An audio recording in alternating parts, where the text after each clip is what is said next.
Good afternoon, viewers. You are welcome to our usual program. Today, we have as our guest an officer of law enforcement, a senior officer for that matter, the Commissioner for Police in Oyo State, Mr. Joe Nwachukwu. He came to Oyo State just some weeks ago.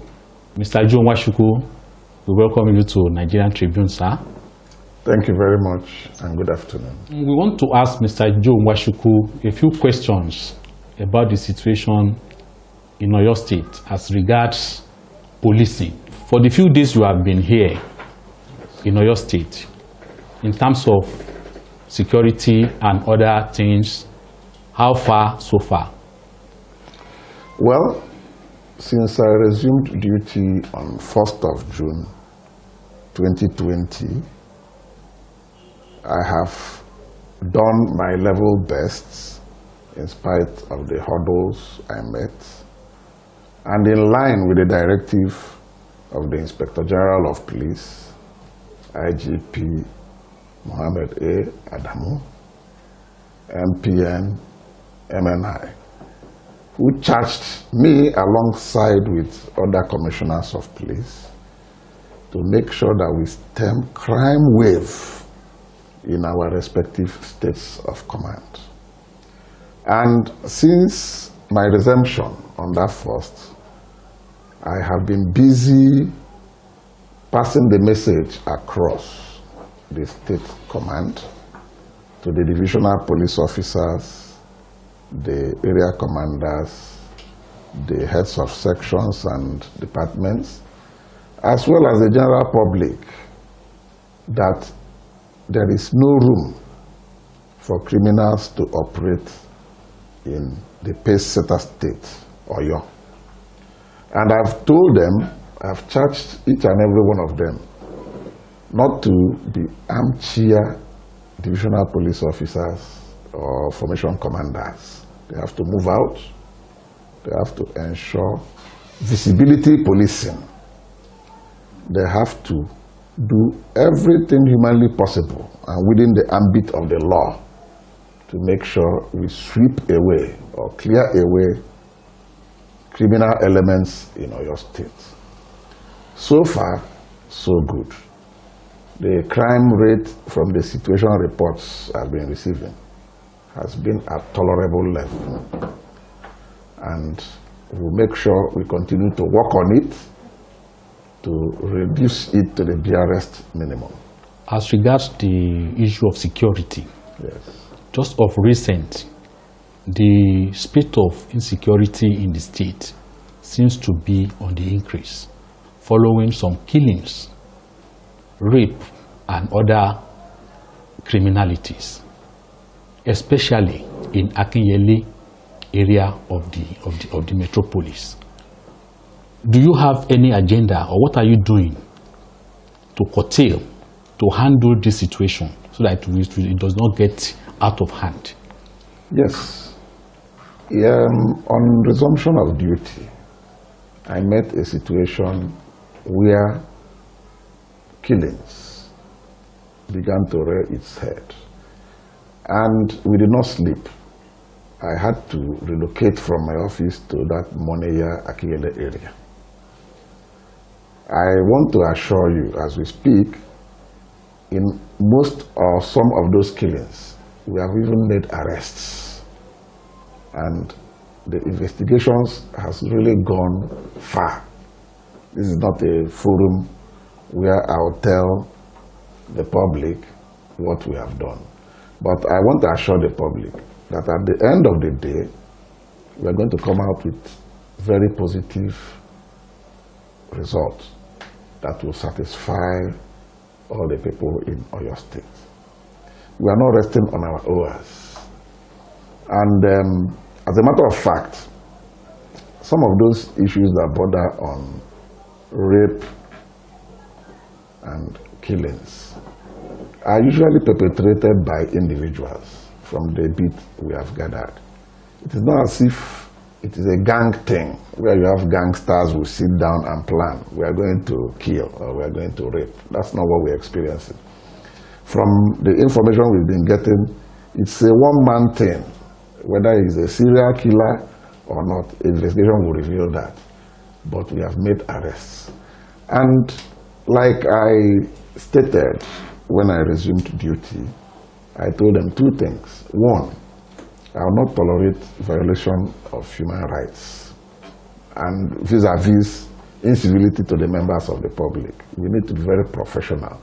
And with that, we will win the trust and confidence of the larger public. Then secondly, I told them that they must observe the rule of law and due process. In that scenario or situation, you don't just jump into a conclusion that this person is the killer. You need to follow the due process. That is the tools we have been trained on how to unearth crimes, whether violent or lesser crimes. So that at the end of the day, there won't be cause for criticism from the public. That maybe because we want to make a mark, we now bring innocent people and present them as the killers. We want to have credible evidence that we will use in presenting the offenders or the culprits and prosecuting them, so that at the end of the day, they will not escape from the wrath of the law. They will face the music for the offenses they have committed. Apart from the crime and criminalities in the metropolis, we also know of various issues, especially in the Okeogun area. Majorly the issue between the herders and farmers. For now, the situation seems to be at relatively peaceful, but we know that anything can still happen. It's more or less like things are still not okay in that area, Okeogun area, between the farmers. We still hear of cases of farmers, herders clashing and stuff like that. What do you plan, or what are your plans for that area? My plan is that we need to partner with the public and the community. They need to be sensitized. A lot of them hot information. They are maybe because they are ignorant or they are scared. That is why they find it difficult to pass information to us. And that is part of why I visited Tribune, to help us sensitize the public, especially at those farm settlements and rural areas, that should they, in the course of their daily transaction or the course of doing their farming, they see invaders or strange-looking faces, they should not hesitate to alert us, inform the nearest police station or any security agent or agency in that domain, who will quickly draw our attention to manage the situation. As a matter of fact, I have visited the Hausa and Fulani community in Ibadan here, and their leader assured me that he's a very law-abiding person who has lived for so many centuries, so many decades in Ibadan, that he can never be part of unlawful activities. And he told me, in the presence of his chiefs and elders from Hausa Fulani community, that they are ever ready to assist the police. And they made it abundantly clear that they can never associate themselves with acts of terrorism or condone, or contain or cover these rustlers that calls themselves headsmen.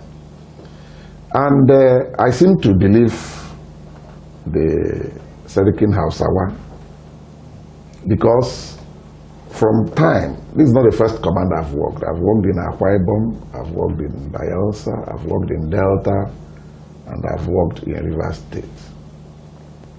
This Mitiala will make it clear to you that there are two types of headsmen. The herdsmen that had been living alongside the people for so many years, they've never had clashes. Those ones will hardly carry firearm. The much you can see with them is their stick or their dagger or bow and arrow, just to secure themselves. And that these ones are not the type that will carry their heads into people's farmland. That there is another sinister group, only God knows how they entered Nigeria, that he strongly believes that these people are not Nigerians. That maybe they are from other West African countries. Those are the ones that will carry rifles, dangerous weapons like AK-47 rifle. And they believe, too, from the Mitiala I've been meeting in those states, are the ones that will wear military camouflage. How they get it, we do not know. I believe maybe they are offshoot of Al-Shabaab. And they are the ones involved, especially in armed robberies and kidnappings. So I pleaded with them, each of those places, please, if you sight those type of Fulani people, don't confront them because they will shoot you with those dangerous weapons. Just give us details, their location and how we can deal with them. Good number of cases we have been succeeding, because sometimes in such operations we don't do it alone. We involve the DSS as well as the military for support, so that we can cool down the place and make sure that there is no escape route for them. These are the set of hoodlums that I believe do cross-border banditry. They come, they strike, and once you're on their trail, they find themselves on the other side of the border. The southwest states formed their own security apparatus called Amotekun. Yes. What is your view about Amotekun? And is there any plan for the police to synergize with Amotekun when it comes into operation? Well, I'll have to reserve my comments on that until I go through the documents concerning Amotekun. Then I'll need to, after going through the documents, I'll link up with the police force headquarters. Then I'll now know the direction to go.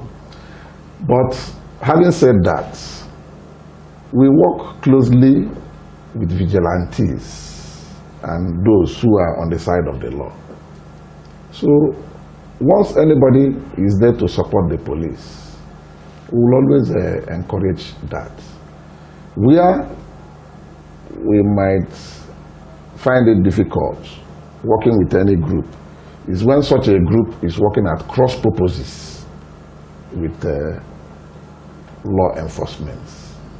Because there is no way anybody will want anarchy or want a situation where people will be brutalized or people's rights will be denied or jeopardized. So that is just the situation. I want to thank you very much, sir, for giving us the opportunity to have this short interview with you. Thank you very much. You want to say we have had fruitful discussion with the Oyo State Commissioner of Police, Mr. Joe Nwachukwu Enwowu. Thank you for watching.